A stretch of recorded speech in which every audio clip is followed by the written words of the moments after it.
Okay, so hello everyone. Phoebe. Sarah from Nambucca Birth Photographer here, and we are just about to see Jess and Belle and listen to their birth experience. So here we go. You're on. Hi. Hi Belle. You say hello? Say hello. Phoebe's waving hello. Hi. Oh God, where do I start? This is a little miracle baby. Long story short, I have endometriosis. I had 7 laparoscopies over 7 years, which is, putting a long story short, quite a lot of trauma and pain around the whole becoming a mother thing. I basically accepted the fact that I never would have had kids, and then I found out I was pregnant. And so with that came a huge journey of inner work. I went in and started looking at, my mum's birth experience, and I started questioning basically everyone I knew that had had kids about what their experience was like with birth. So, having spent so long not believing that I would become a mother, finding out I was pregnant was a huge miracle for me, and I knew that I wanted it to be a special experience birthing Belle. My ultimate dream would have been to have a home birth in a pool. Unfortunately, that didn't happen, but I got the next best thing. I got an awesome, almost water birth in a hospital surrounded by amazing midwives, a beautiful doula, and a woman who came into my life very late in my pregnancy and was totally meant to be there. She was my pregnancy masseuse. So my actual birth, I was a week overdue, and I went into labour early in the morning. I was home alone, and it was about 5 o'clock in the morning I went into labour, and I just went with it and breathed with it for a couple of hours, and around 7:30 I contacted Belle, my doula. She's Love and Light Doula Services. I contacted her, and unfortunately she just come off an overnight shift. And she said, look, I'm going to go and have a sleep for a couple of hours. It sounds like really early stages of pregnancy, and I'll be down as soon as I can.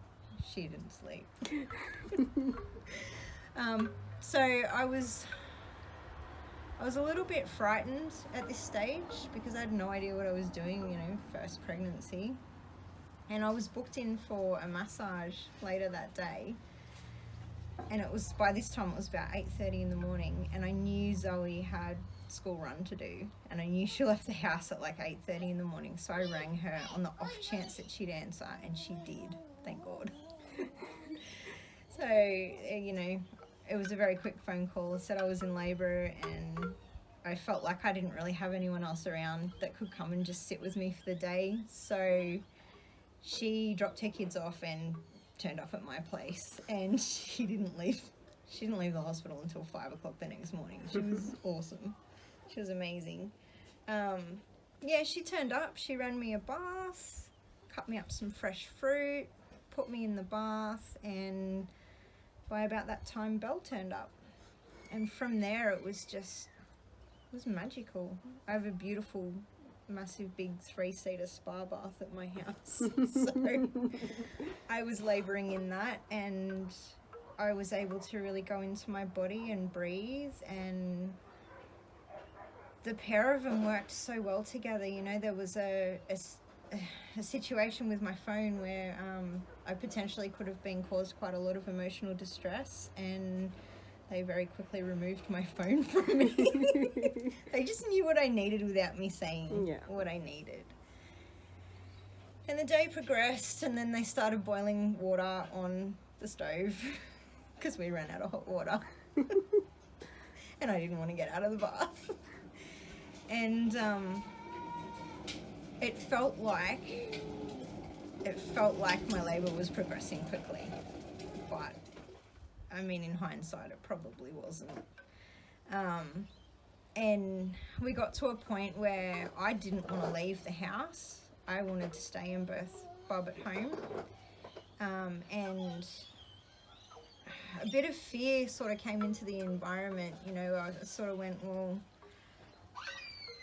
if this happens, like if I was to stay here and chance it a little bit longer, then we would need to call an ambulance when she was born, and I didn't want to take that risk, so we decided to pack up and go to the hospital.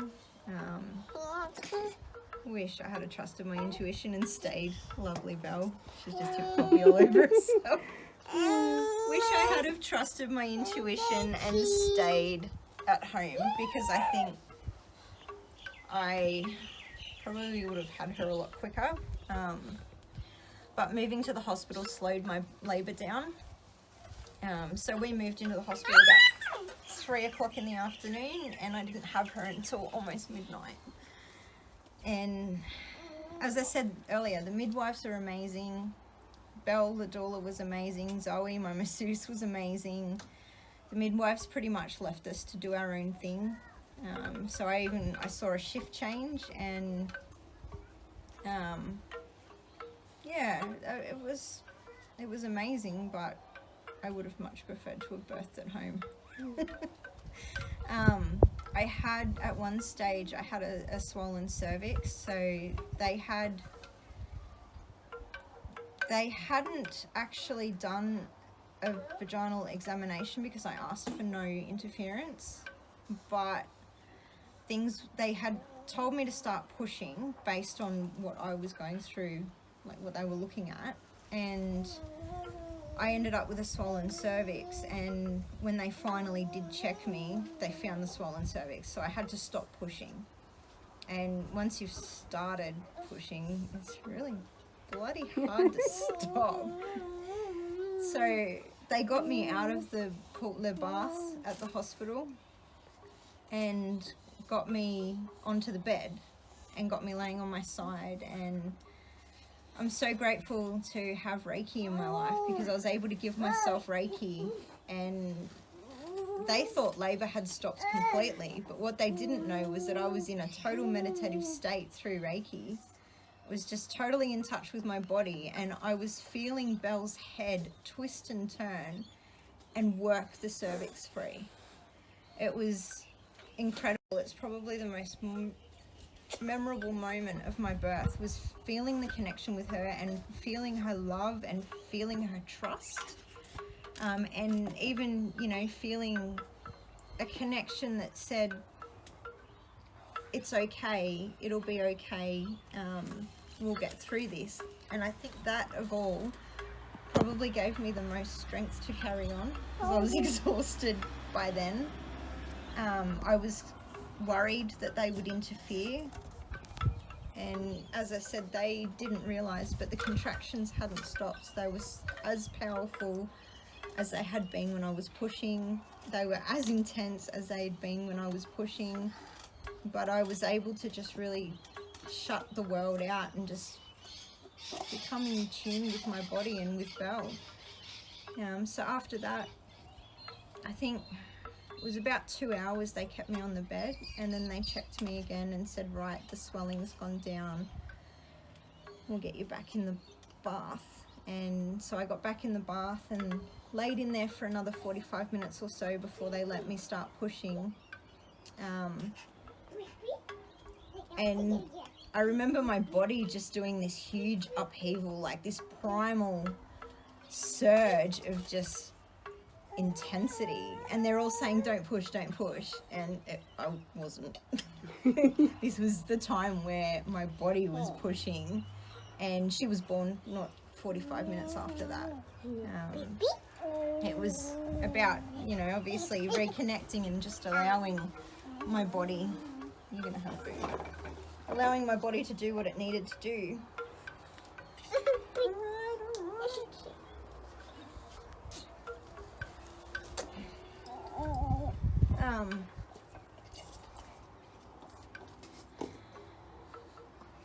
when I started pushing, like when her head started crowning,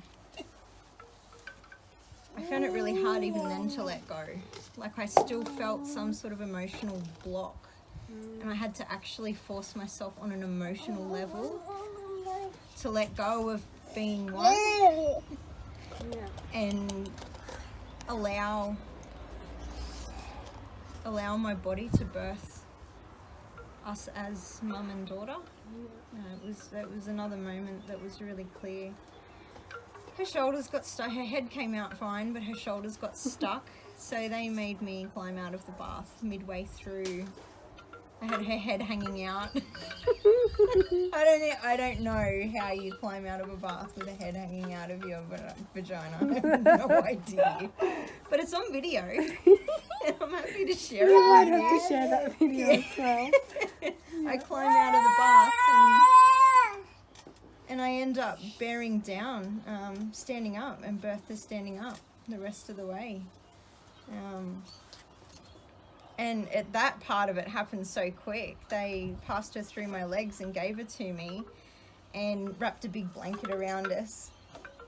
And moments later, they all went, "Did anyone see what sex it was?"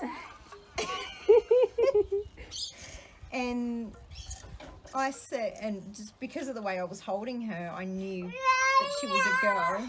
So I said to him, "I know what it is, and I'm not going to tell you because I wanted to have just that little bit of time, because I didn't have anyone special there to cut the cord or, you know, do anything like that.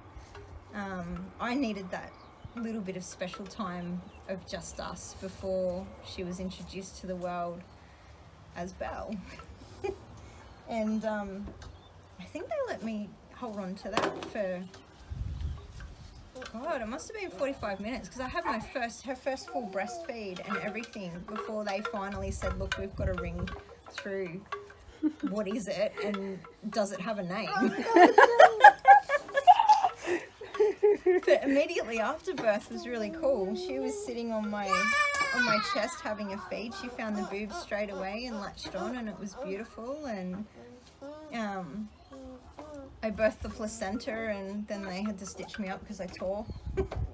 And while the doctor was stitching me up, the midwives all went and got placenta art. It was part of what I wanted to remember them for, you know, because it's such an important part to be in someone's birth, to be in their birthing space. It's so sacred. And I wanted something to remember my midwives by. Yeah. So I got them to do placenta art for me.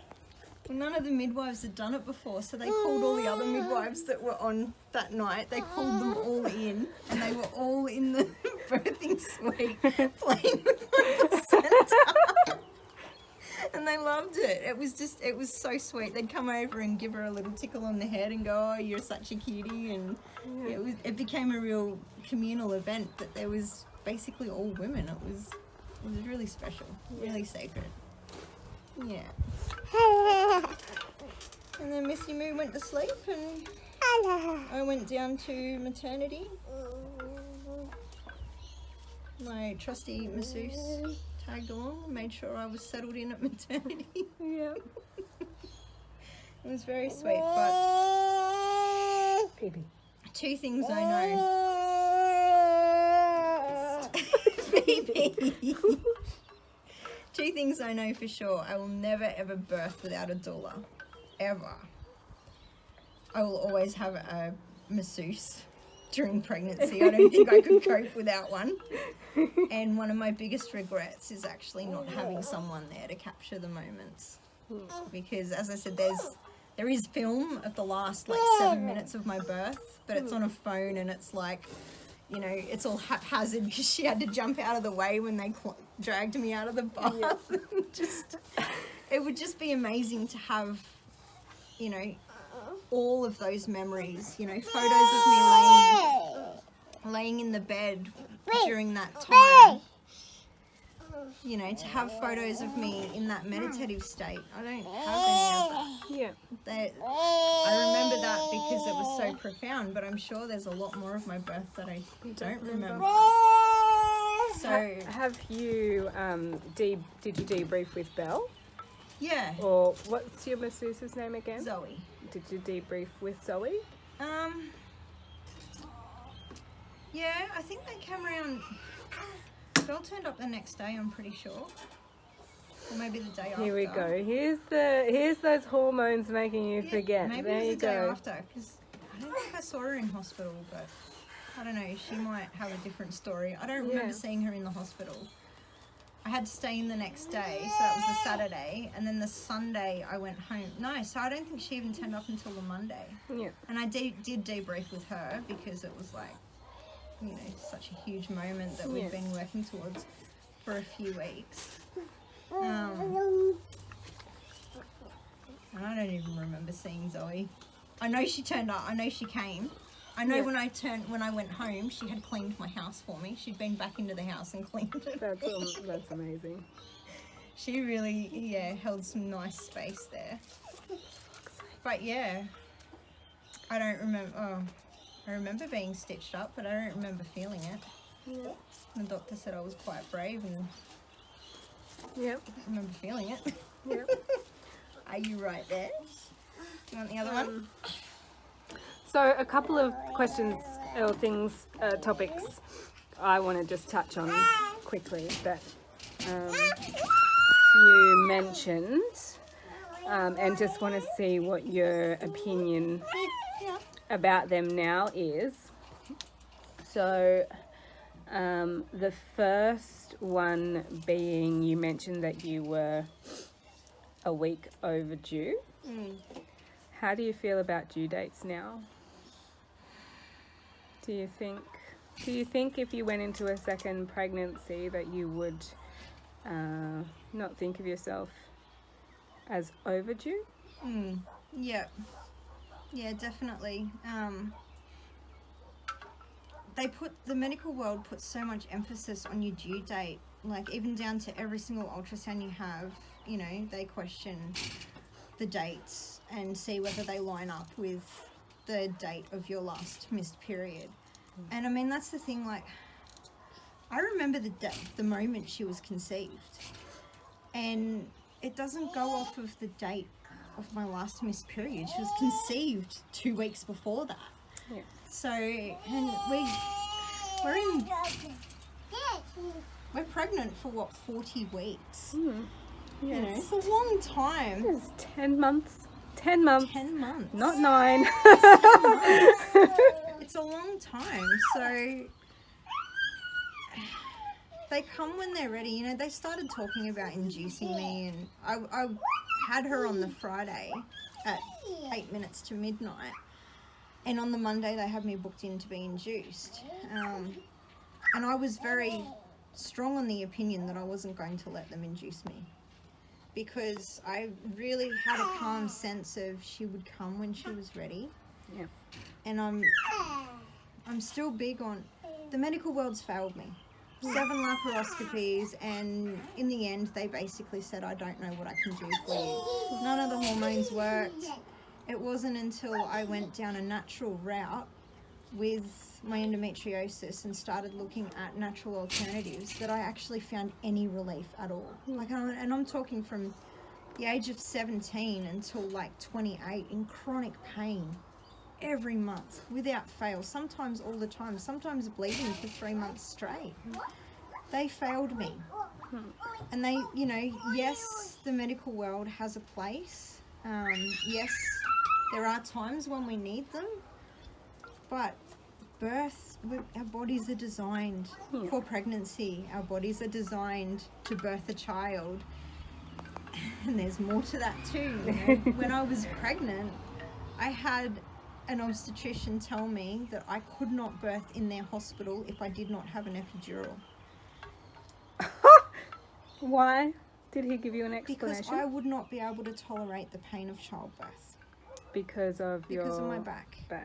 Because I have a spinal injury in the exact location that they put an epidural needle. I don't want a needle anywhere near my back. No. Yeah, I left that hospital after that appointment because I didn't feel that I had my At needs what listened. stage along were you when you left that hospital? I was 26 weeks. 26 weeks.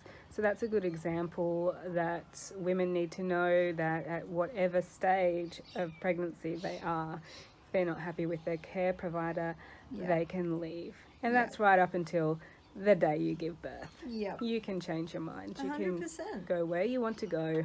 I moved and to do it the way Coffs you Harbour want to do it. Hospital. I was 8 weeks before I had her. Yep. So 7 weeks to my due date. I moved to Coffs Harbour. Yeah. And did you have, I know you were clear on things that you wanted. Did you have a birth plan that was written down? Yeah. Okay. 100%. Yeah. I wanted minimal intervention. I didn't want any poking and prodding after the birth. I wanted to be in the water because I knew that that was what my back needed. And I was right. Yeah. They tried to keep me out of the water when I first got to the hospital because they thought I'd get sick of the bath. So they had me in the shower on an exercise ball and I was just in agony and it was my back was aching. Yeah. I knew that I didn't want any gas. I wanted an all-natural, pain relief-free childbirth because that damn obstetrician told me I couldn't do it. And I did it. The only thing that I did have, and it was the backache. It wasn't the contractions. Our bodies are designed for contractions. They're not painful. They're intense. Yeah. They're mind-blowingly intense. Yeah. I had the saline injections in my back to open up the sacral area because a lot of my back injury is around there. So all it is saline that goes in and forces those ligaments and, you know, your discs and everything to expand and release the pressure. Yeah. That was amazing. When they did that, that was freaking amazing. They're supposed to be painful to have done. Not when you're in the middle sting. of... Yeah. They sting like an anesthetic, local anesthetic needle. They're not crazy. No. Awesome. No. Nothing. Definitely wouldn't be anything like having an epidural. Yeah. Yeah. So I was a big advocate for no intervention, you know, minimum pain relief. I didn't have Panadol or anything.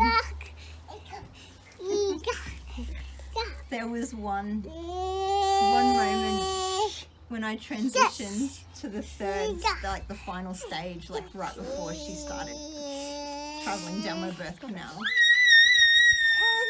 and crowning. I said to the nurses and the midwives, right. That's enough. You're stuck. Okay. Yeah. I said to the midwives, don't let me have any of those drugs. That was my transition phase. Don't let me have any of those damn drugs. Yeah. So I was at that point where I was feeling like I couldn't go on anymore. Yeah. And then I had a huge surge of adrenaline come through. And that's when the actual final part of it started to happen. That's good. They all laughed at me. Yeah, of course.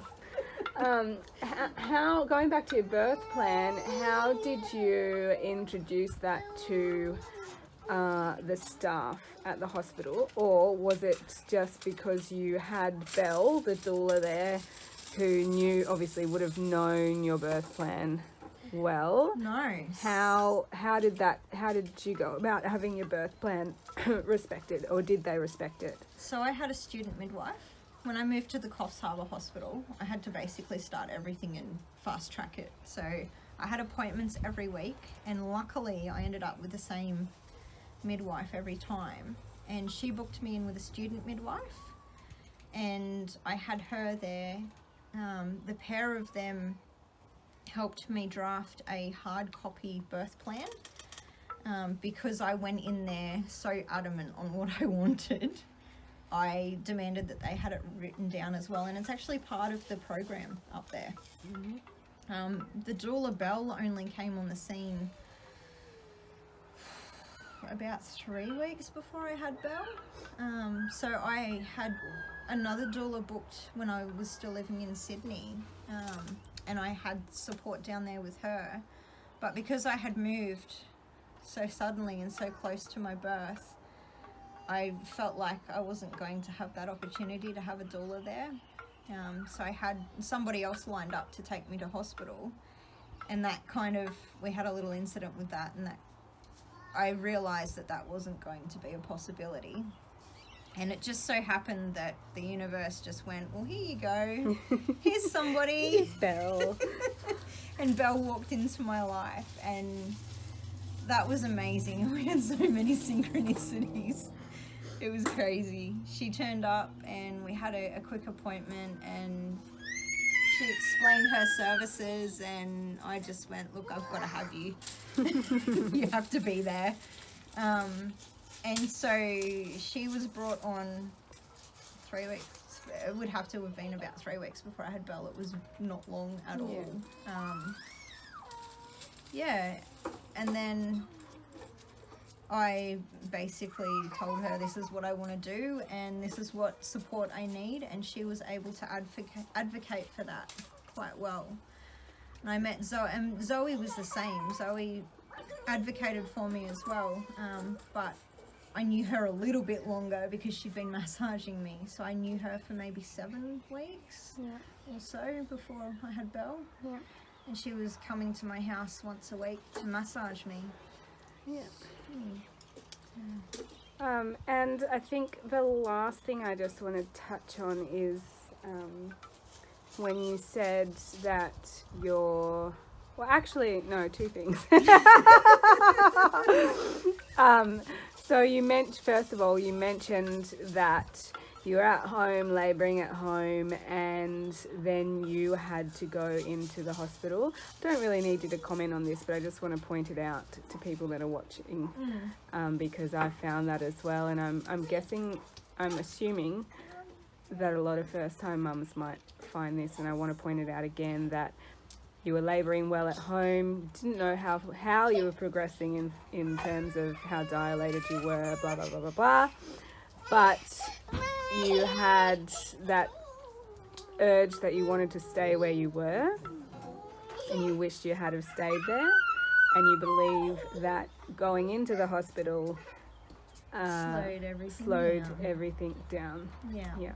And I guess I just want to point out to everyone that what gets our labour going is oxytocin, and that feeling of being warm and safe and comfortable in our surroundings and in our, our support people as well. So I guess with that point, I would say, and would you say to first-time mums or any mum that's thinking about going into birth with a full plan, maybe to try and do the majority of your labouring in the one spot. So perhaps if you're going into the hospital to have the baby, get there earlier, do you think? No, because the earlier you get there, the longer you've got a clock watch on you. So when I went in, even though I was quite progressed in my labour, they put down that I was in earlier stages of labour, so I had more time before they would intervene. Yeah, that's a good point.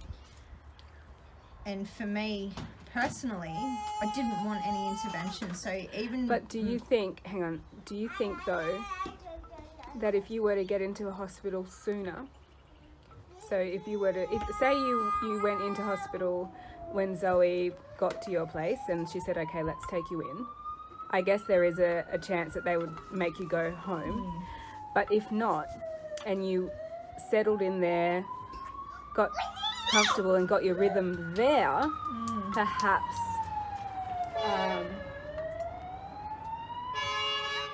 things would have gone better. Coming up here? No. Do you think? Mommy! That was the sign. I think the industry needs to change drastically if any woman is going to feel safe enough going into hospital in that manner. Yeah, try.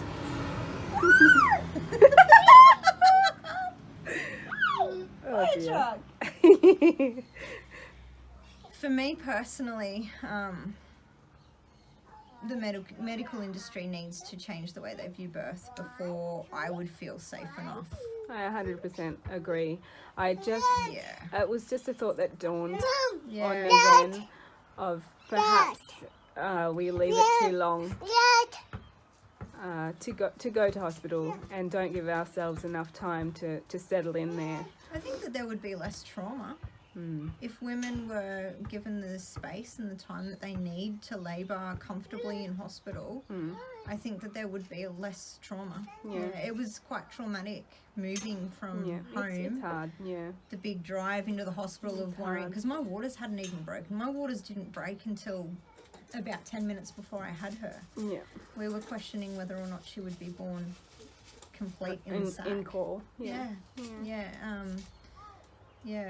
So, you know, that whole journey it was very traumatic. It's hard. It's really tough. I mean, nothing happened. Like, there was no scares on the drive or anything. But for a woman who's in labour, like... I think just the thought of having to get in the car when you're in that much pain is terrifying.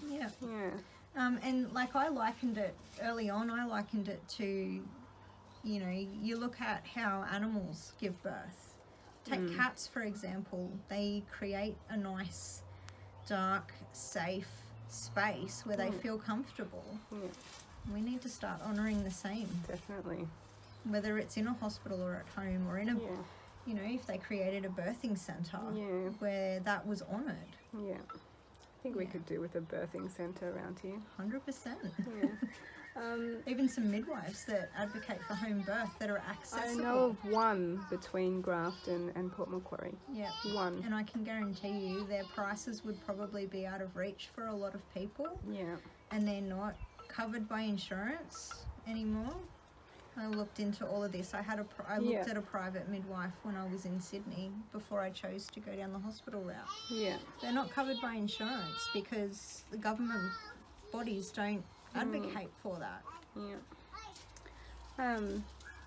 That's interesting.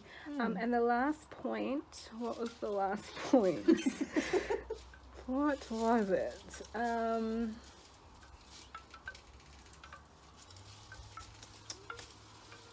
Birthing plan. Okay, so when you were told to push the first time, you didn't feel the need to push. What do you know? Were you in the pool? Yes. Why did they tell you to push? Do you know? No. Okay. And then you got out of the pool and went to the bed? And then you got back in the pool? Why did you get back in the pool again? Because I needed to be in the pool because my back was aching. Okay, and that's a good point to point out to people. I think at that stage, once you've been taken out of the pool and put onto the bed, to be able to take control and say, I want to get back in the pool. Fuck you, I'm getting back in the pool. Okay, good. And so it was when you were in the pool, you'd calm down after you'd gone inside yourself, and given yourself Reiki and calmed down and centered yourself and felt Belle, then your body went, yep, sweet, we're ready for this shit. And you felt that body contraction that you had no control over. Can you just talk a little bit more about how that felt? Because I know that for me, I never once felt the urge to push. I was told when to push. And so I missed out on that, and I'm I know a lot of women who have missed out on that feeling. Explain that to us a bit more. I think in hindsight, if I didn't have the support around me that I had that were willing to advocate for what I wanted, I probably would have had interventions. It was only that I was so strong in my convictions and what I wanted that they honoured that, and they knew that I could do that. In hindsight, are you serious? You want more? In hindsight, like, what I've learnt from my labour and my birth, your body does some incredible things. Yeah. So when I went into the early stages of labour, because I'd never done it before, I freaked out thinking, oh my God, it's going to happen really, really fast. Those contractions are intense, yes. And some people might describe them as painful. But that moment where my body pushed for itself, that's when you start to really realise that your body is totally capable of doing what it's designed to do. And I think for anyone out there who's pregnant, whether they're pregnant with their first or their fifth or whatever, going into labour from a place of totally trusting your body is probably the best thing you can do. That experience, something took over my body. Yeah. So it was intense. There is no way I could have possibly resisted that urge to push. Yeah. And if you're not at that stage in labour, your baby's not ready to come. Yeah. It's as simple as Yeah. that. Yeah. So there's another good point to I know a lot of women get told to stop pushing. But I think that's a good point. If you are pushing and you have no control over it, excuse me, tell whoever is telling you to stop pushing to get fucked and keep pushing. And that's exactly what I did. You know, they said, no, you're not ready yet. And I said to them, like, hell, I can't control this. And that's when they went, Yeah. okay, we've transitioned. And that's when because I was able to sort of say, you know, I can't control this. Yeah. They started to support that and ready themselves for her birth. Yeah. Yeah. Okay, that was great.